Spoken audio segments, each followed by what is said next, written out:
राधे राधे दोस्तों।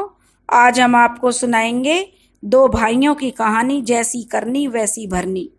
अगर आप हमारे चैनल पर नए हैं तो प्लीज़ हमारे चैनल अपनी संस्कृति को लाइक करें, सब्सक्राइब करें और शेयर करें। दोस्तों, हमारा एक और चैनल है जिसका नाम अपनी संस्कृति वन है, उसको भी लाइक, सब्सक्राइब और शेयर जरूर करें। एक गांव में दो भाई रहते थे। बड़ा भाई बहुत अमीर था, उसके पास किसी चीज की कमी नहीं थी।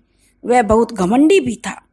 छोटा भाई बहुत गरीब था, मेहनत मजदूरी करके अपना पेट पालता था। एक दिन दोनों भाइयों में बहस होने लगी। बड़ा भाई कहने लगा कि भले का भला नहीं होता। आज की दुनिया में भले को भीख भी नहीं मिलती। चाहे तुम कितना भी भला कर लो, कोई भला नहीं कहता। इसलिए दूसरे का चाहे कितना भी बुरा क्यों ना हो, पहले अपने भले की बात सोचनी चाहिए। तब छोटे भाई ने कहा, नहीं भैया, कष्ट औरों को हो और अपना भला कैसे हो सकता है। तब बड़े भाई ने कहा कि तभी तो तू मूर्ख रह गया। तेरे पास आज पेट भरने के लिए भी नहीं है, 10 बार सोचना पड़ता है, क्योंकि तू आया ज्यादा अच्छा बनने वाला। चल, हम किसी गांव के लोगों से ही पूछ लेते हैं, तेरी बात सही निकलती है या मेरी बात सही निकलती है। दोनों ने कहा कि ठीक है। बड़े भाई ने कहा, अगर मेरी बात सही निकली तो जितना धन तेरे पास है वह सब मेरा, और मेरी बात सही निकली तो जितना धन मेरे पास है वह सब तेरा हो जाएगा। छोटे भाई ने कहा, ठीक है चलो, और दोनों भाई गांव की तरफ निकल गए। गांव में पहुंचकर एक से उन्होंने पूछा कि भाई, भले का भला होता है? उसने कहा कि नहीं।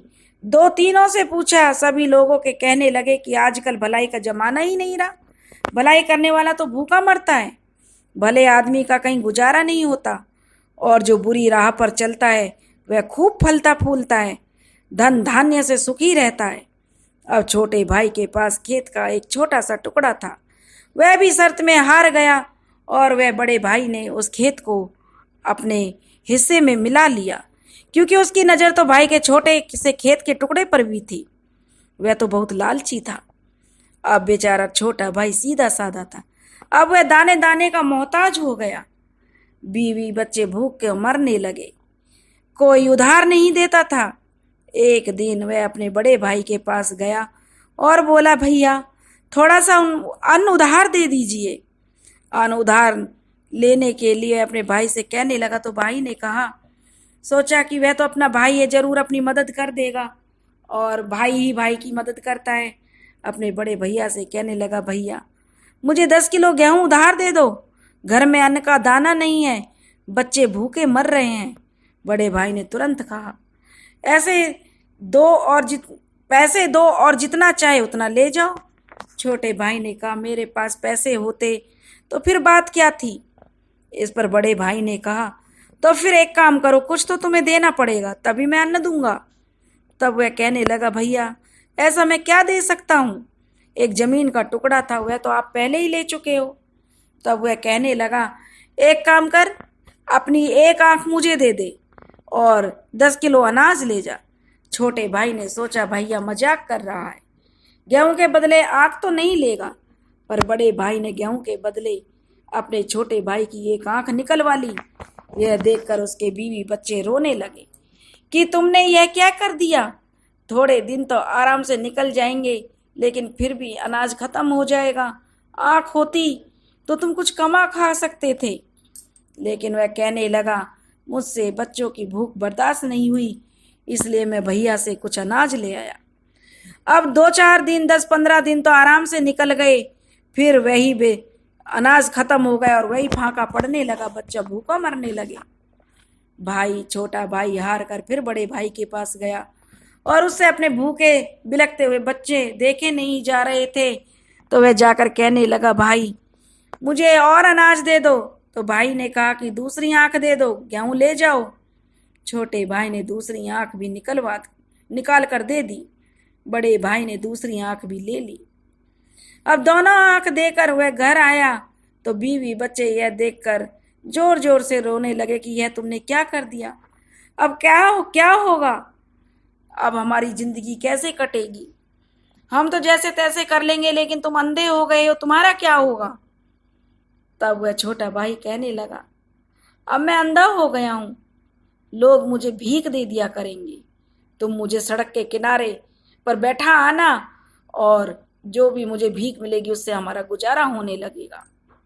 अब उसकी पत्नी उसे रोज ले जाती और रास्ते पर सड़क के किनारे बैठा आती, जिससे उसका रोज का काम भीख में चलने लगा। लोग तरस खाकर उसे भीख दे जाते।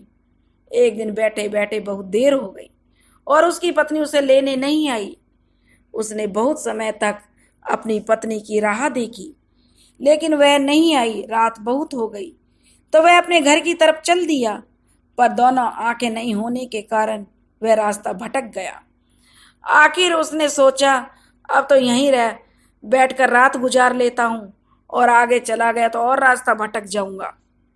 यह सोचकर वह एक पेड़ के नीचे बैठ गया। कुछ समय पश्चात पेड़ से आवाज आने लगी। तभी एक तूफान सा आया। दरअसल यह जो वह पेड़ था उस पर भूत रहते थे। भूत चार थे, चारों में से एक उनका सरदार था। भूत बड़े खुरापाती थे। सब एक महीने भर लोगों को सताते और एक महीने बाद उस पेड़ पर बैठकर अपने सरदार को हिसाब किताब देते। आज वही हिसाब किताब करने वाला दिन था। सरदार ने पूछा, हाँ भाई, तुम लोगों ने क्या क्या किया है, एक एक करके मुझे बताओ। पहला भूत बोला, भाई, एक गांव में दो भाई थे, भले बुरे का दोनों में बहस होने लगी। दोनों ने बाजी रखी, छोटा भाई हार गया, मैंने उसे अंधा बना दिया। सरदार बोला, बहुत खूब, बहुत अच्छा, अब अंधा ही बना रहेगा वह जाने क्या, वह थोड़ी ना जानता है कि इस पेड़ की तली की जो यह पेड़ है जिस पर हम बैठे हुए हैं, उसकी तली, उसे जो जड़ है उसको लगाने से उसकी आंखें ठीक हो सकती हैं। फिर दूसरा भूत से कहने लगा, सरदार तुमने क्या किया? दूसरा कहने लगा, सरदार मैंने रामनगर के जिले के जितने भी नदी नाले झरने तालाब कुएं बावड़ी सब कुछ सुखा दिया। पानी के लिए लोग हाहाकार मची हुई है, पानी के लिए लोग तरस रहे हैं। कई कई कोस तक पानी नहीं है, सब यूं ही तड़प तड़प कर मर जाएंगे। सरदार कहने लगा, शाबाश। भूतों का सरदार बड़ा खुश हुआ। प्यासे मरेंगे सब, उन्हें क्या पता कि यहीं पहाड़ के तले के साथ मिट्टी की परतें, जो पहाड़ है उसके 7 तले हटाकर मिट्टी की परतें हटाएंगे 7 बार, तो हटा देने से फिर से पानी वहां आ जाएगा। तीसरा भूत बोला, सरदार कहने लगा तीसरे भूत से, तुमने क्या किया? तीसरा भूत जो बड़ा थोड़ा धीमे से बोला और कहने लगा, सरदार राजा की बेटी की शादी होने वाली थी, नगर में खुशियां मनाई जा रही थी, मैंने जो राजकुमारी है उसको गूंगा बना दिया, उसकी शादी नहीं हो रही, महल में मातम छा गया है। सरदार ने कहा, अरे वाह, बहुत खूब, वह गूंगी ही रहेगी। तूने तो बड़े कमाल का काम किया और बड़ी आराम से बोल रहा है। किसी को क्या मालूम, इस पेड़ की झूमती जटा को पीसकर पिला देने से वह बोलने लगेगी। खैर चलो, अब 1 महीने के बाद इसी दिन फिर इसी पेड़ पर मिलेंगे। फिर एक तूफान सा उठा और चारों भूत चले गए। तब तक सवेरा हो चुका था। अंधा भाई उन सब की सारी बातें सुन चुका था। सबसे पहले वह उठा और उसने उस पेड़ पर जो ओस की बूंदें लगी हुई थीं उनको अपनी आंखों पर लगाया तो उसकी आंखों की रोशनी लौट आई। वह खुशी से झूम उठा। उसने जल्दी से पेड़ की जटा ली और घर की ओर चल पड़ा। उसकी आंखें वापस आ जाने पर सब घर वाले बहुत खुश हुए। उसने सारा किस्सा अपनी पत्नी को सुनाया और घर से निकल गया। वह सीधा रामनगर पहुंचा, जहाँ के तालाब पोखर सब सूख गए थे।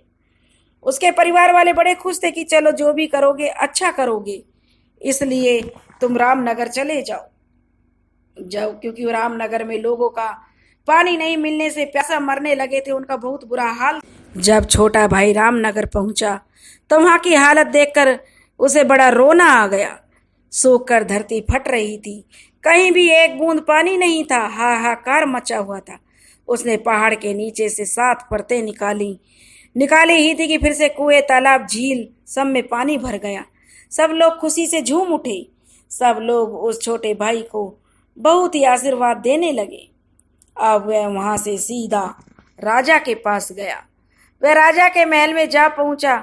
महल में जाकर उसने महाराज से कहा कि मैंने सुना है राजकुमारी गूंगी हो गई है, मैं उसे ठीक कर सकता हूँ। उसने झट से पेड़ की जटा को पीसकर राजकुमारी को पिला दिया। राजकुमारी बोल उठी। यह देखकर राजा बहुत खुश हुआ। राजा ने सोने के सिक्कों से भरी उसकी झोली भर दी, गाड़ी घोड़ा दिया और रहने के लिए एक महल देकर परिवार के साथ उसे वहां आकर रहने के लिए कहा। छोटा भाई धन से लद गया। घर लौटा तो उसके परिवार में खुशी की लहर दौड़ गई। बड़े भाई ने जब देखा कि उसकी आंखें तो फटी की फटी रह गई हैं, क्योंकि वह देखकर बड़ा आश्चर्यचकित था कि भाई की आंखें आ गईं, इतनी धन दौलत भी उसके पास आ गई है। तो वह उसे ईर्ष्या करने लगा, उसे जलन होने लगी। उसने छोटे भाई से माफी मांगी और उससे आग्रह करने लगा कि क्या राज है मुझे बता दे। छोटे भाई को बड़े भाई पर दया आ गई। सोचने लगा मेरा भाई है तो उसने अपने भाई से कुछ छिपाना ठीक नहीं है। उसने अपने बड़े भाई को सब कुछ बता दिया। राज जानकर बड़ा भाई बड़ा खुश हुआ। वह उसी समय जंगल में गया, उसी पेड़ के नीचे बैठा। वह उस महीने का दिन था, फिर भूतों का आने का समय था। फिर वही तूफान आया और भूतों की आवाज आने लगी। लेखा जोखा सरदार लेने लगा। भूत कहने लगे जो किया कराया था सब पर पानी फिर गया। उसने सारा राज बड़े भाई को बता दिया। राज जानकर बड़ा भाई भी उसी जंगल में आ गया है, उसी पेड़ के नीचे बैठा है। यह देखकर जरूर किसी ने अपना भेद सुन लिया। भूत आपस में बातें कर रहे थे कि जरूर हमारा भेद किसी ने सुन लिया। भूत जब पेड़ से उतरे तो देखा बड़ा भाई पेड़ के नीचे बैठा हुआ है। बस फिर क्या था, झट से चारों भूत उसका गला घोटने लगे और फिर बड़ा भाई वहीं पर मर गया। क्योंकि दोस्तों इस कहानी से हमें ये सीख मिलती है, भला करने वाले के साथ कभी बुरा नहीं होता और बुरा करने वालों के कर्मों का परिणाम देर सवेर उनके सामने जरूर आता है। मनुष्य को हमेशा संतुष्ट रहना चाहिए, ज़्यादा लालच नहीं करना चाहिए। क्योंकि जो बड़ा भाई था वह धन के लालच में आ गया और छोटे भाई से सारी जानकारी लेकर उन भूतों के पेड़ के नीचे चला गया। भूत किसी के सगे थोड़ी ना होते हैं। जब भूतों की सारी योजना पर पानी फिर गया कि जो राजकुमारी गूंगी थी वह भी बोलने लगी, छोटे भाई को आंखें आ गई, रामनगर में पानी आ गया, तो भूत आपस में समझ रहे थे कि जो हमारे पेड़ के नीचे बैठा हुआ है यही हमारे राज को जानता है। इसलिए सारे भूतों ने मिलकर बड़े भाई को मार दिया। इसलिए दोस्तों कभी भी लालच नहीं करना चाहिए, ऐसी जगह पर नहीं जाना चाहिए जिसके बारे में ज्ञान ना हो। अगर आपको हमारी कहानी पसंद आई हो तो प्लीज़ हमारे चैनल को लाइक करें, सब्सक्राइब करें और शेयर करें। राधे राधे।